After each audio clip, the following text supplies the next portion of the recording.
Okay, everybody, it's Kevin Lockett once again. Today, we have Dave Zirin. I have been following Dave forever on Twitter.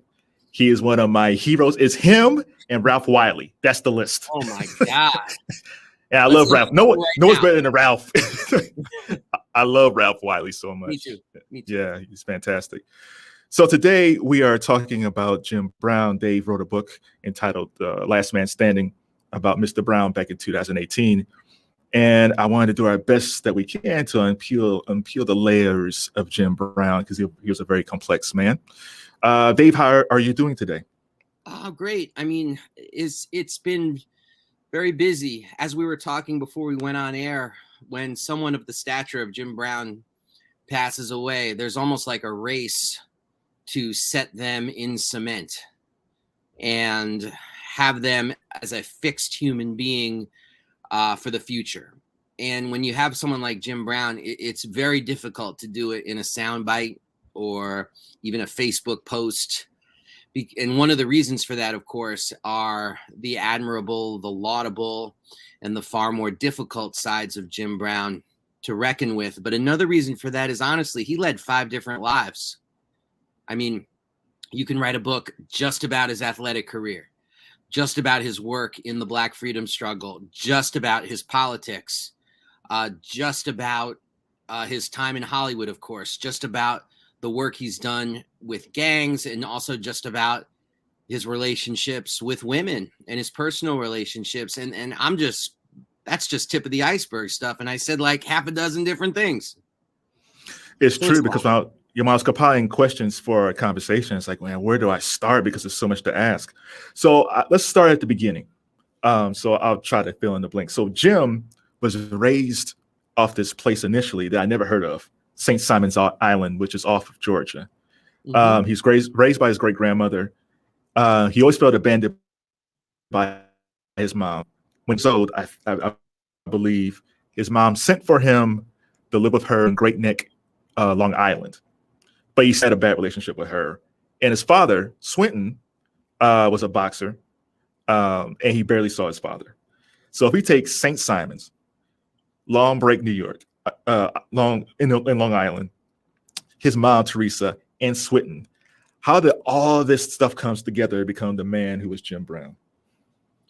Well, it's interesting because to me, it's cinematic in terms of how it explains the person Jim Brown was going to become, particularly his politics.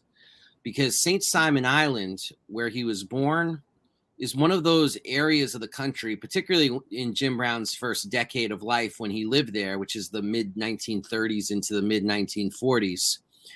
It was a place that, the only way I can put this is it's a place that white supremacy left alone, is the way that I would describe it. Obviously, issues on St. Simon of poverty have everything to do with white supremacy, but it was a Black community on St. Simon's Island. White people thought that the marshy landscape could not be tamed. And so therefore, when Black communities settled there, and not just in the antebellum period, but also at a time when chattel slavery was completely legal, accepted, and defended in the South, you had autonomous communities on St. Simon Island, autonomous Black communities. And then there was a major push to remove Black people from the communities that they had built and make these golf courses once they figured out how to do that. In terms of draining the marshes and making nice greens. And today, St. Simon Island and its twin Sea Island are very exclusive, very white resorts where the very Black people who used to be masters of these islands now work in low-income jobs. So I find it fascinating that Jim Brown's first 10 years are in a place that speaks to the idea of Black self-sufficiency and the idea of Black people having their own piece of the United States as a way to live in a buffer zone in a racist society. I think that's very interesting and influential to him. He wrote about in his book, his first book that he wrote called Off My Chest, his first of 2 memoirs, which he wrote in the mid-60s, that he knew that the Igbo tribe from, I believe, Angola, was enslaved and brought over to St. Simon, and they sooner jumped off a cliff than be enslaved. And for him, that was an ultimate act of heroism. It's like you either live one way or you don't live at all. And so you have all of that mix of sort of Black nationalism, Black self-sufficiency in St. Simon. And then he's sent to move to Great Neck, New York. So think about this for a second. You've got poverty in St. Simon. You've got the marshlands in St. Simon. You've got no white people in St. Simon. And then you move to Great Neck, New York. You move to Manhasset. You're in Long Island. And he's living in a home where his mother is working as a domestic. And that's why they lived in a community of wealth and a community that was extremely white. And it's why he went to a very wealthy, well-funded high school. And it's why he became arguably the greatest lacrosse player who ever lived, because lacrosse was the sport of Great Neck. And he was the athlete of Great Neck in every sport. I mean, the man averaged 15 yards a carry as a running back in high school. I mean, think about that for a second. 15 yards a carry. That would be an amazing stat for a receiver, yards for catch. So that to me was also very formative. And then it was also very formative that in this white community, as you said, he had this very stormy relationship with his mother, who he refused to call mom or mama or any derivation thereof. He called her Teresa. His mom was Nora Brown, his great-grandmother in St. Simon. And he was raised by, this is the other thing I find so fascinating, Kevin, is that he was raised by a community of women in St. Simon. There was no man. And because of that, his nickname, even when he was a little baby, was Man. Partly for how he carried himself, partly because in that family, he was the only man. He was the only man. That's no only boy, the only way to put it. And so when he went up to Long Island, just think about the kind of alienation and fish out of water feeling that he would have. But at the same time, because of his athletic ability and because he fell under the favor of two very prominent men, white men in Great Neck, a judge named Kenneth Malloy and a football coach named, I believe, Ed Walsh, he loved it. At least in his conversations with me and in his books, he loved that period of his life from the I mean, it was very difficult as well for a lot of different reasons, but from the perspective of, if you asked Jim Brown straight up, did you like Great Neck, Long Island? He would have nothing but good things to say. Then came Syracuse. Right. Then came Syracuse. So this jumps into the athletic. Yeah. Oh, just to say about Syracuse, that's where the contradictions finally exploded. Of, being raised from ages 0 to 8 in an island of Black self-sufficiency, and then from 8 to 18 in a place of white privilege, then but a place that made space for him to exist, largely because of his frankly athletic talents that people revered in that community. And it was always, I got to say, like I researched this for the book. It was a very liberal community in Great Neck. And saw itself as such. Like buildings were built by Franklin Delano Roosevelt's New Deal, for example. Like these were spaces that people took pride in the fact that there was a Black athlete who they treated well, and there's a lot of paternalism with that too, of course. Right. But then he goes up to Syracuse, Kevin. Should I talk about that? Go ahead. That's why we're here. Yeah. Think about how wild this story is. Jim Brown is offered scholarships all around the country in a time where a lot of these schools didn't even have Black athletes. He's being offered scholarships. That's how incredible an athlete he was. Right. He was breaking boundaries and breaking down walls through the power of his skill and also the power of his intellect. He was very successful in that regard in high school. Now, let's take it for just a second to Syracuse. His mentor, for 1 second, his mentor, I got a text from my daughter. His mentor, Judge Malloy, was a Syracuse grad. And it meant a lot to Judge Malloy to get Jim Brown to go to Syracuse. Partly because Judge Malloy wanted to further break down the racism in his alma mater, and particularly the racism on the football team, which had only had one black player matriculate up to that point, a man by the name of Evadus Stone, who was often held up to Jim Brown as the person he was not supposed to be because he was flashy and dated white women and thought it was too big for his britches and all this stuff. Now think about all those racist tropes I just described. Right. That's what Jim Brown walked into at Syracuse. Man. You know, he thought white people was Great Neck, Long Island. It was not. And he felt that full blast at Syracuse. So check this out. The coach at Syracuse, a legend there named Ben Schwartzwalder, he's in the College Hall of Fame. He'd had his one black athlete and he didn't like it. And so he said no to Jim Brown. Now, Judge Kenneth Malloy was a very prominent alum, and he raised hell. And Schwartzwalder said, okay, he can come to Syracuse. Fine. I'll let him play on the football team, but he'll have to be a walk-on. He's not getting a scholarship. And so what Kenneth Malloy did, this is what's so interesting, is he sent a letter, and I had the letter and I printed the letter in the book. He sent a letter to prominent members of the Great Neck community to get them to pool money together to pay for Jim Brown's tuition so he could go and play football for Syracuse. Now, here's the crazy part. Jim Brown did not know that that's how things were being organized for him. He thought he got a scholarship. You know, these were different times, you know? Right. He's just told, oh, yeah, you're going to play football at Syracuse and you don't have to pay any money. Great, I got a scholarship. And nobody disavowed him of that notion. But then he shows up to Syracuse and he's not eating meals with the team. And he's not in the dorm with the rest of the team. He's being treated like an outsider from point one. And then he finds out about the scholarship. He eventually did get a scholarship through his play. He was awarded one. But so from the outside, he's being treated like a second-class citizen, even at the sport where he's so obviously generationally great. You know, at one point in his sophomore year, he was just so frustrated at not getting any time on the field, which he didn't really get till his junior year. And a coach suggested that he learn how to punt. Punt! They tried to turn Jim Brown into a punter.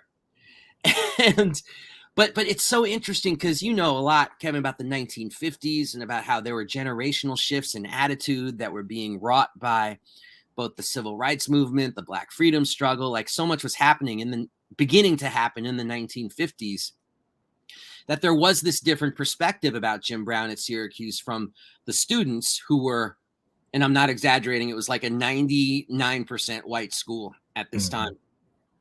The students, and then the coaches and whatnot.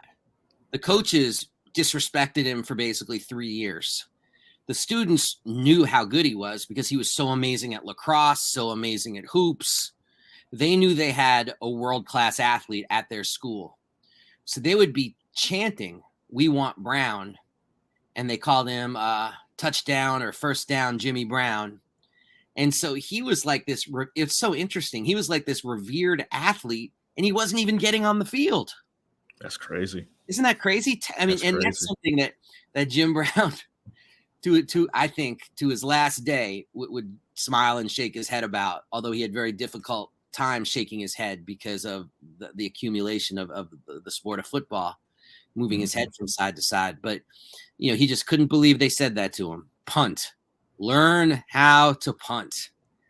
So Syracuse taught him racism, basically.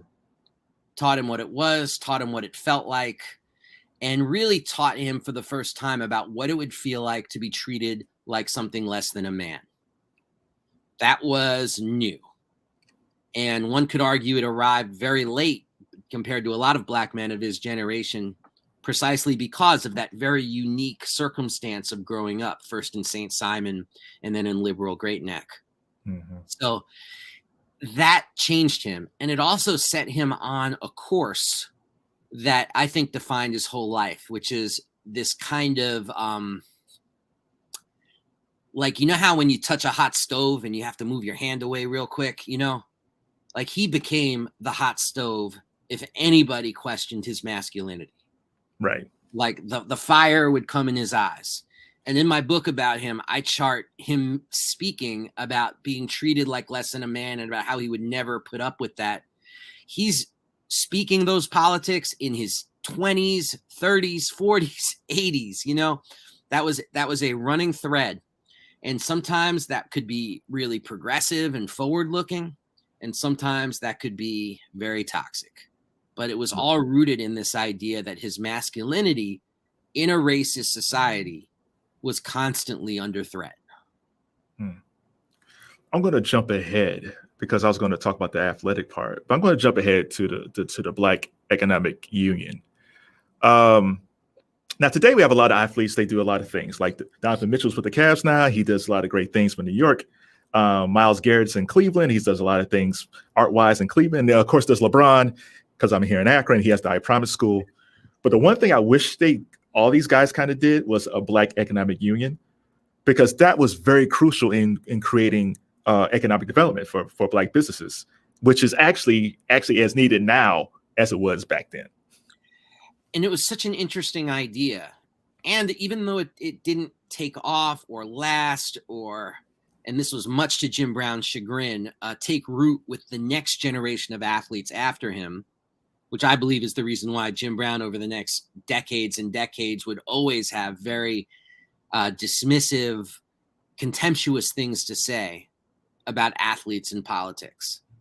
Because his attitude, all that was rooted in the fact that he was able to form the Black economic unions. And what the Black economics unions was a coming together of athletes who at that time, even though they didn't make nearly the salaries they should have been making, made enough to be able to seed Black businesses, SEED seed, in cities around the country. And so, like, fast forward to today, for example, like Myles Garrett would be in the Black Economic Union of Cleveland, for example. You know, I'm saying the first name that comes to mind, CJ Stroud would be drafted into being part of the Economic Union in Houston. You know, it's like, if that's where you were, that's where you put your money down and you help small businesses. And keep in mind, the Black Economic Union was a for-profit enterprise. It was not meant to, and this has to do with Jim Brown's relationship to capitalism, which we can talk about too, or what he described as green power, which he saw as the method towards Black liberation. He was about building up that green power. And even though the Black economic unions did not take root, I would make the case to you, Kevin, that without the BEU, you don't get the revolt of the Black athlete in the late part of the 1960s. It just doesn't happen. Jim Brown laid that groundwork that we don't have to accept the crumbs, and we can be forward thinking about not just our own situation, but about the community. So you don't get the Black athletes revolt without the BEU, and without the Black athletes revolt, without question, you don't get Curt Flood, the challenging for free agency, the opening up of millions and millions of dollars for billions of dollars for generations of athletes, Black, white, brown, what have you. That, you know, you think about prominent white, you think about someone like Brett Favre. Like, Brett Favre should be sending checks to the Jim Brown family. It's like all athletes benefited from what Jim Brown was able to do and from what Black athletes were able to do in the late 60s and early 70s. So that's the legacy of the BEU. So in a weird way, he did create green power. But what was lost was the idea that it could be done collectively. You take someone like LeBron James, because you're in Akron, I want to use this example. You know, he's been so successful and so brilliant on the court and off, and there's so many great things you can say about what he's done.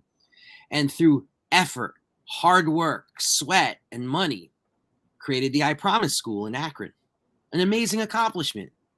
But then you take a step back from it and see that's just one school in one medium-sized city. It's like there is so much more that needs to be done.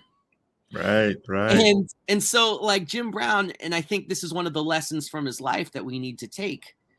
It's like you can't do, you know, as much of an individual as Jim Brown was, and as much as he frankly didn't like organizing necessarily with others collectively, that was not his bag at all. And we can talk about that because it affected his opinion about the civil rights movement, Dr. King, John Lewis. Like, he had very counterintuitive, let's say, opinions about these movements. But at the same time, he was what I would describe as being in the center or center right wing of the Black Power movement. That's why he was friends with Huey Newton. And a lot of people don't understand that, is that there was a left wing and a right wing of the Black Power movement. And the right wing believed very strongly, as Malcolm X believed, that you had to build up the economic base of the community, and you should not go hat in hand asking for integration from a racist society that doesn't want you anyway. That was the politics that had sway with a lot. That was Ali's politics in the early 60s. And that was Jim Brown's politics. And I mentioned the LeBron James stuff just because what's lost is that idea of the collective. And Jim Brown did understand in the 1960s that if there was going to be economic uplift, it would in fact have to be organized, and it would have to be for profit. Right. When it comes to the Ali summit, because I was thinking about that. It's like, wow, you had all these great men and they stood behind Ali. And I started thinking, could he have done that today? Because Kaepernick went through so much for taking a knee. I can only imagine if a prominent athlete like LeBron or even Jordan, if he was that active, said, I'm standing up for this prominent athlete over here for his choice not to go to war due to his religious beliefs. I'm sure there was some pushback back then, but it's almost impossible to think, even with Lou Alcindor became Kareem, his career might have been totally derailed if that happened today. Absolutely. And we could talk about Kareem. In a weird way, his career was derailed because he was too good to be shut out of the NBA. I mean, just too good. But why didn't Kareem become a coach? You know what I'm saying? That was Kareem's dream, not to become a columnist and, liberal thinker that he is today, but he wanted to become a coach, and he worked to become a coach, and he was never given the opportunity to do so. Something worth thinking about, especially when we ponder Kareem's intellect about both the game and life. The Cleveland Summit is so fascinating to me because it speaks to Jim Brown's power, and it also speaks to what we're talking about, which is that sort of right center wing of the Black Power movement. Because, the Black Economic Union and Jim Brown had a piece of Muhammad Ali's main event contract. And that was obviously extremely lucrative because Muhammad Ali was, emphasis on was, the champ. Then he got his title taken away for the opposition to Vietnam. And a lot of the athletes who'd invested in the BEU were kind of like, what the heck? All he has to do is say, I'll box for the USO tour and wear some red, white, and blue trunks. He doesn't have to go hide under a rice paddy and shoot people. It's like he's Muhammad Ali or Cassius Clay. It's what's going on here. And it was Jim Brown, through his, frankly, authority, who called all these folks and said, we need to come to Cleveland and hear from Ali why he is opposing the war in Vietnam and why he is opposing the draft. So you see, that's an interesting twist that a lot of people don't talk about when they tell the story. They make it sound like everybody rushed to Cleveland and said, we're going to stand with Ali. That's not the truth. The truth is, it's like there was a meeting before that famous photo was taken, a private meeting, where a lot of the athletes there, not all of them, because some of them were very much for Ali, but some of them were like, what the hell are you doing? And it was Ali who argued them into understanding that his position was the correct one. And that's when they came out and displayed that incredible solidarity for Muhammad Ali. Now, you ask if that could happen today. And that's such an interesting question because on the one hand, as to state the obvious, one of the reasons why the Cleveland Summit happened, of course, one of the reasons why the Cleveland Summit happened was because you had this broader Black freedom struggle that influenced this idea that we need to come together collectively. But also it's like athletes today, are much more hyper individualized. Like I can tell you something, Kevin, that's a stone cold fact. There was a massive group text among prominent athletes when Colin Kaepernick first took a knee, where people suggested recreating the Cleveland Summit. And it was struck down with the idea that because they said that creates too much pressure to stick your neck out. So instead, what they agreed on this group text, what they agreed on what, and I heard this story from someone who was on the text. I'm sorry I can't provide firsthand. I heard this from somebody who was on the text, an athlete. Said that they decided, like, if you support Colin, let's all agree that you say so to the press, or we just say we support his right and we support his free speech and all that stuff, but we shouldn't come together collectively. Too bold a move. And it didn't happen. And so that speaks partly to the times of the 1960s, but I also think it really does speak to the will of Jim Brown. Like, he willed that meeting to happen. And of course, having Bill Russell as a partner in the process does not hurt. Right. But it was Jim Brown. Right. That's a fantastic story. So we've talked about a lot of good things about Jim. So now we have to talk about the women aspect of Jim Brown's life, which is very complex. He had a lot of domestic charges against him over the years. But I kind of want to appeal this a little bit, because it kind of goes back, started with his mom, the issues he had with his mom. He felt he was abandoned by her, but he was raised by a group of women on St. Simon's. He was friends with Gloria Steinem, and they had an affair, but she was a prominent feminist in the 1970s. And then you have his wife, Monique, who they had their own domestic issues. He actually went to jail for a little while, but she stayed married to him and loved him to the end. So how would you categorize or put together this complexity when it comes to Jim Brown, when it comes to women? Because on one hand, there's some very serious things against him, but on the other hand, there actually was support within women who seemed to have really cared and loved for him. It's very confusing because there are women who have credibly accused him of abuse who stayed connected to him, who stayed friends with him, sometimes for decades. How do we understand that? Well, people are complex. It's, this part of it, and I'm speaking about the women in this situation. Jim Brown also, like you mentioned, Gloria Steinem, we have to say that the cases that women brought forward tended to be much younger than him. And we're all Black women. So, and I could play armchair psychologist as to why that was the case.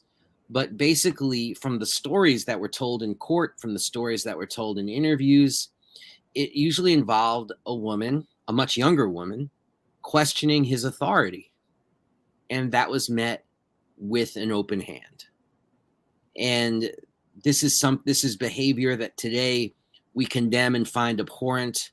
This was behavior that was beyond excused in the 50s and 60s. Believe me, Gloria Steinem knew every single story about Jim Brown. And she spoke about it in one article about Jim Brown almost romantically. Like she said, and I'll use, I'm sorry I don't have the exact words at my fingertips, but I'm going to get them because I think it's so important for us to talk about this. I'm going to go there. Do you have editing powers, or are we going straight through? We're going straight live. All right, then I'm not going to do it. The point is, no, we're good. No, you can look for it. It's fine. Yeah, the point is, I can't find it, but the point is that Gloria Steinem, in this article she did about Jim Brown, this glowing article, was just like, had this line about beautiful women mysteriously falling off of balconies, like in this way that's like poetical in terms of his life. And so my point of that is to say that the attitudes about violence against women at that time, I mean, we're like in the embryonic stage, that this is something that on principle should even be stalwartly opposed. It was generally much more thought that like what happened in people's homes was their own business, blah, blah, blah.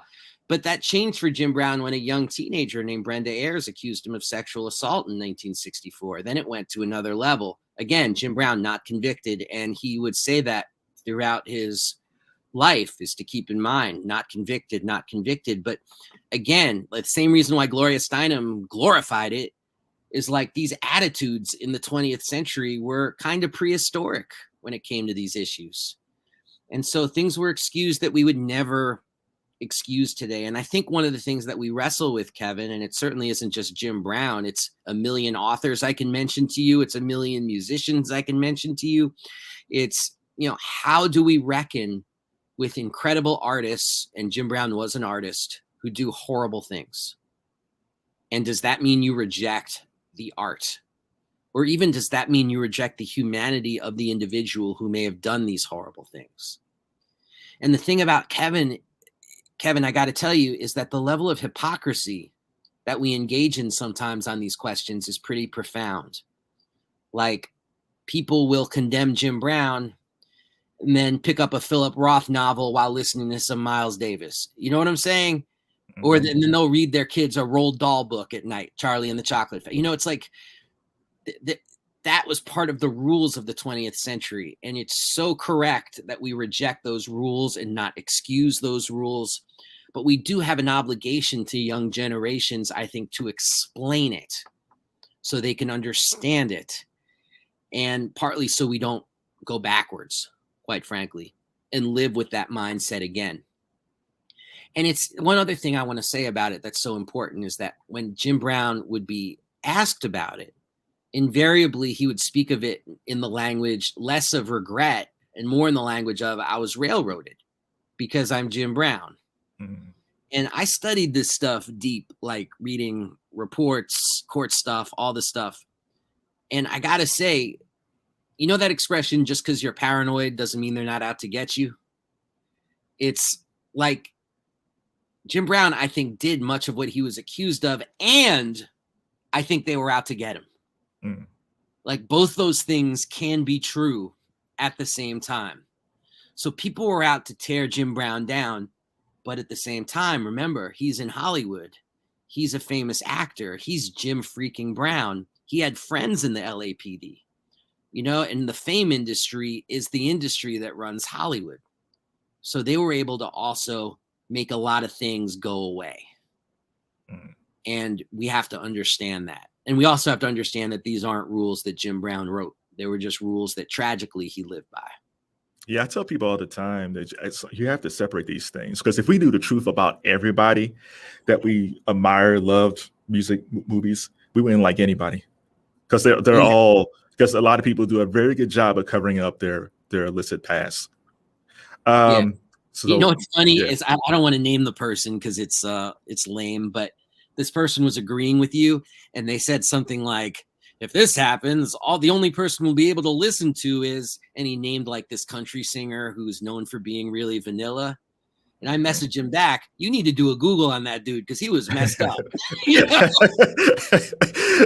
because that George and Tammy, I love that George and Tammy with Jessica Chastain and Michael, it's Michael Shannon. It's a very good take on country music, because country music artists aren't like that anymore. But if you go back, like, country artists was filled with guys like that who were beloved, but at the same time, they were just screwed up. Yeah. I'm talking about Pat Boone, by the way. Pat Boone? Really? Yeah. I mean, he was hard drinking, hard partying, ripping off black artists. You know what I'm saying? That's true. And so it's like, even the person my buddy mentioned as like, gee, are we all just going to sit around listening to Pat Boone? It's like, dude, if you're a man, chances are you're on the list. I'm going to have to do my research on, I'm going to have to do my research on Pat Boone. For the time that we have left, because there's so much more.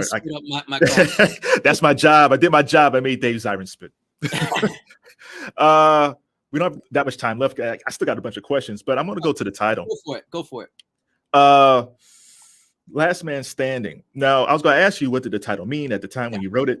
But then I saw a stat in your book, and you said Cleveland, when Brown was playing there, was the sixth largest city in the country. And then when you wrote the book, it was 48th. And I think I checked again, it was 54th. So when I look at the title, he's not only a last man standing from that era of the NFL. He's the last man standing from the Southern migration. He's the last man standing of that civil rights movement.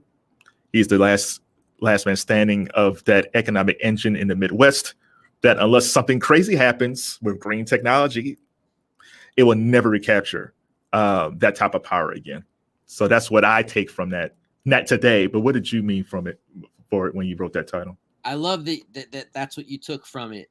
Last Man Standing, in my mind, came from two very important places. The first was thinking about what Regina King has now immortalized as the one night in Miami, which I did interview Jim Brown about. That night in Miami after the Muhammad Ali Sonny Liston fight, where Ali won the title as Cassius Marcellus Clay.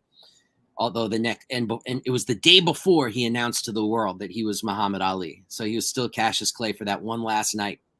And it was Cassius Clay, Jim Brown, Malcolm X, Sam Cooke in that motel, eating vanilla ice cream, talking about what they were going to do to try to shape the world. And the movie's great by Regina King. It gets some stuff wrong. I mean, from the perspective of Jim Brown, like I interviewed Jim Brown about that years before the movie was made. I interviewed him about it to get the real inside dope as to what went on in that room. And I've always been a big Ali guy, as you know. And as I was writing the book, I was thinking about the fact that Sam Cooke and Malcolm X did not survive the year after that one night in Miami. And thinking about the fact that Muhammad Ali had lost the ability to speech and was clearly, in the last stage of his life as I was writing the book. And, actually he died before the book came out, now that I'm remembering that. And Jim Brown was the last man standing from that night in Miami. Mm-hmm. So I was thinking about that, like he's the last man standing. These four incredibly powerful people, two of them were felled within the year. And one of them, as Jim Brown said, was only embraced by white America after he lost the ability to speak. Mm-hmm. Jim Brown, last man standing. And then I also was thinking about this mode of masculinity, which has been a common thread in everything we've been talking about. Because there are certainly sexist men alive today. There are sexist celebrities alive today. There are sexist male celebrities who beat the women they are with. But he's the last man standing to me from a time when that was applauded even and supported. And at the very least, surreptitiously given a thumbs up to. From people ranging from the police to Gloria Steinem. You know what I'm saying? And so that was last, because now it happens, but if it comes public, like in case of Ray Rice, for example, like you're going to pay a public price for that. Although Donald Trump certainly doesn't seem to be paying one. No, he doesn't seem to pay anything. How that works. Yeah, down how that works. So maybe, but I would never call Donald Trump a man. So he's not the last man standing. Donald Trump is at best a child, but with a limitless credit card and a parent who doesn't spank him. But Jim Brown was the last man standing from that mode of masculinity, and Jim Brown was the last man standing, as you're saying so correctly, from a period where really asserting your manhood was a radical act of anti-racism. I got a little time. I'm going to throw in one sports question.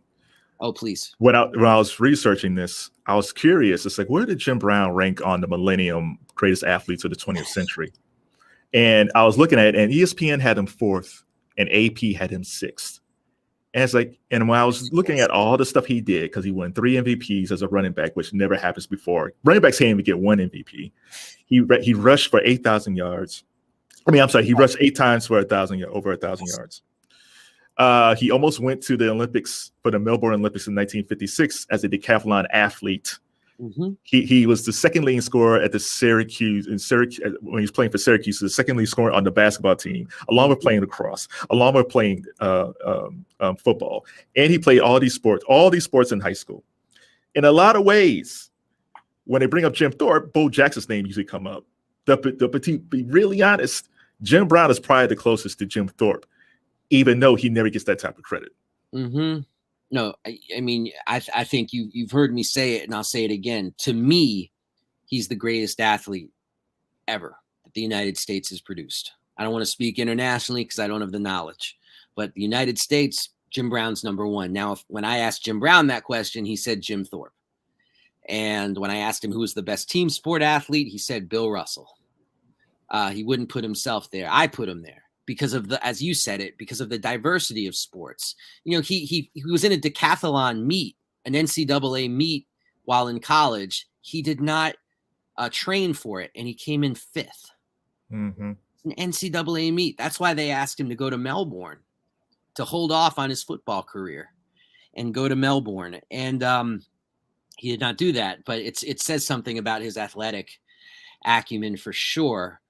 I think when you also, the ESPN list, for example, also dealt with influence, and it says something about ESPN that to them, Michael Jordan was the most influential athlete, because they're looking at it specifically from a market perspective, from a money perspective, from a globalization perspective. Michael Jordan is the greatest basketball player I've ever seen, and there is no world in heaven or hell where I put him ahead of Jim Brown on any kind of list about great athlete or great influencer. But you know what this speaks to, Kevin? It speaks to the great tragedy of Jim Brown's life, which is, he was world famous. Yeah, he was an icon and all this stuff. But he did not hit the ceiling of the influence he could have had in our society. And that is partially explained by racism, but to me, it's also explained by the fact that his personal life made him way too dicey to be brought into some of the corridors of power where he longed to be. Barack Obama was the first president to not dialogue with Jim Brown since Lyndon Baines Johnson. And Barack Obama loved athletes from that generation. He saw Bill Russell as a father figure.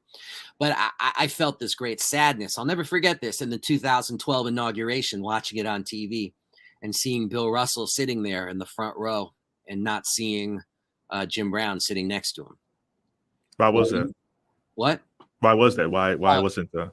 We've never gotten a straight answer on it, but I heard from somebody who worked in the administration off the record or on background that it was absolutely Barack Obama not wanting to be associated with anything deemed as connected to violence against women. Mm-hmm. And so Jim Brown was on the outside looking in. I mean, similarly with his work, his incredible work intervening in the lives of Bloods and Crips and gang members in LA, I think that work would have gotten a lot more support if not for his personal history. And I mean financial support, like mass financial support. And that's why Jim Brown met with Donald Trump, as he was trying to see if he could shake that money tree and get the gang work front and center in the federal government. And Trump apparently promised him a ton of money. That promise, at least from my research, has never been a reality. Right. So there's a sadness about Jim Brown because of his greatness and because oftentimes he was his own worst enemy. Well, Dave Zirin, thank you for the conversation. Do you have anything coming up? Are you working on a book? We all love your books. Thank you so much. For the first time, I'm working on a book that's not a sports book. I'm writing a biography of a historian, the historian Howard Zinn, who, of course, wrote People's History of the United States. I mean, it's not dissimilar from the Jim Brown motivation in that I loved the book about Jim Brown that was written by Mike Freeman, but it wasn't the kind of book that I wanted to see written. It was his book, and it was great, and I learned a ton. But, I think that's why we write books, because there are ideas that aren't out there that you want to see out there. So I wanted to look at Jim Brown through the lens of masculinity, and that's what the book really is, the positive and negative parts of asserting masculinity. And the Howard Zinn book, similarly, is there's a book about one other book, just like with Jim Brown, only one other book that's ever been written about Howard Zinn, and it's really good. It's called A Life on the Left, but at the same time, it's not the book that I want to see about Howard Zinn, who is an amazing street organizer of the first level, and he's only discussed in this book as kind of like this academic. So I want to write that book. And I'm having a tough time with it, if I'm being perfectly honest with you. But, you plug along. This is the way I see it. My buddy, my dear friend, also named Kevin Powell, has been working on his bio of Tupac for 10 years.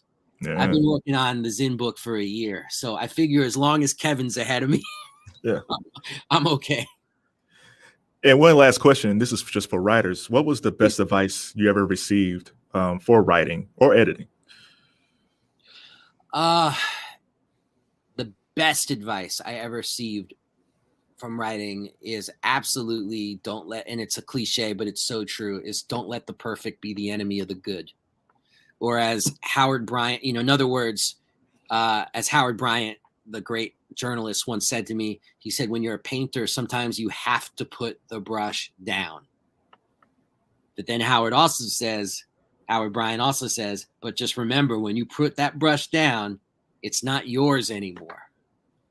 So that's my advice, is realize that once you hand your work over to an editor or even to a friend to read over and give their advice, it officially is not yours anymore.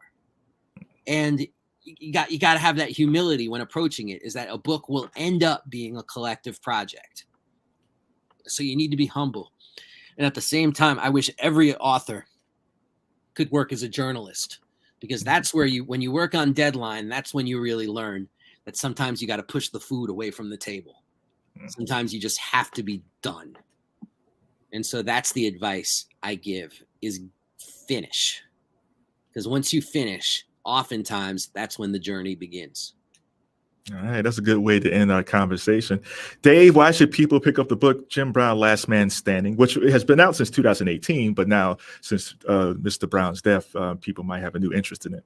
I truly, I'm not going to make an argument for the book. I think Jim Brown makes an argument for himself. If people want to buy Mike Freeman's book, more power to you. If people want to check out my book, more power to you. If people want to read Jim Brown's Wikipedia page, more power to you.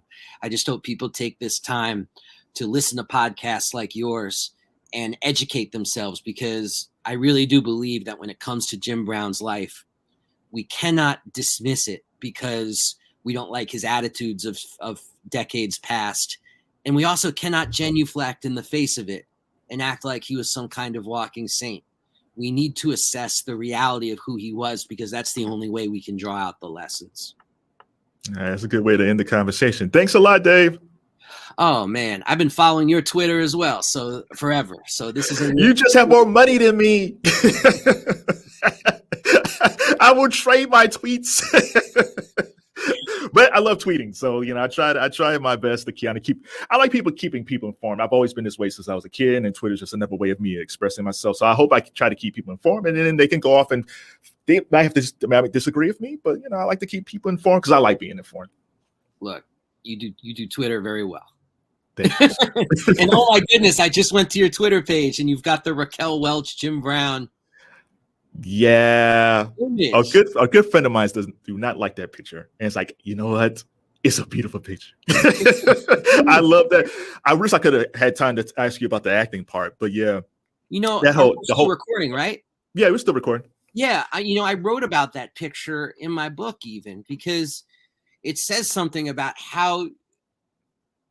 This is such a weird way to put it, but it's true. Like, Hollywood revered Jim Brown's body. They revered it because in a city built on a foundation of fake tough guys, he was the real deal. Which is why people like, the fake tough guy brigade, like the Steve McQueens of the world, the James Coburns of the world, they love Jim Brown, the Lee Marvins of the world, because this was the genuine article. And that picture with Raquel Welch, this is Raquel Welch we're talking about, another very famous person from the neck down, as Jim Brown was. And I love that the posture is her actually behind his body, not him behind her body. These were not times at all where homoeroticism would enter itself in these photos. That had to be very much suppressed.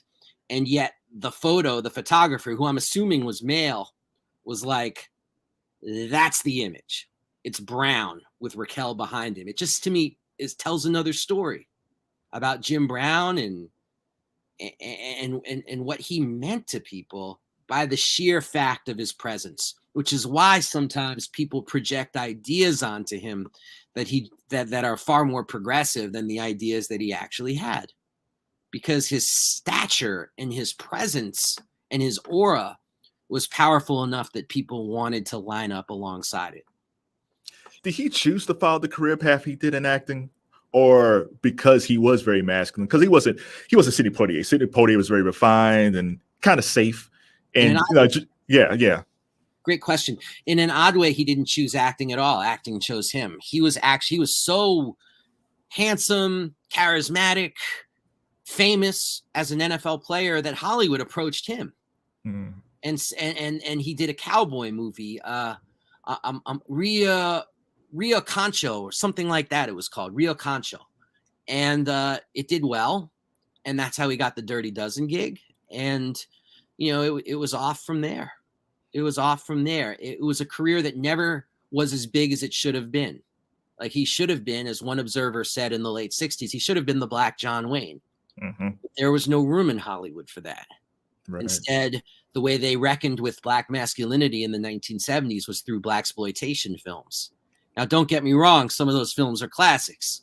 I could watch The Mac right now and be very happy.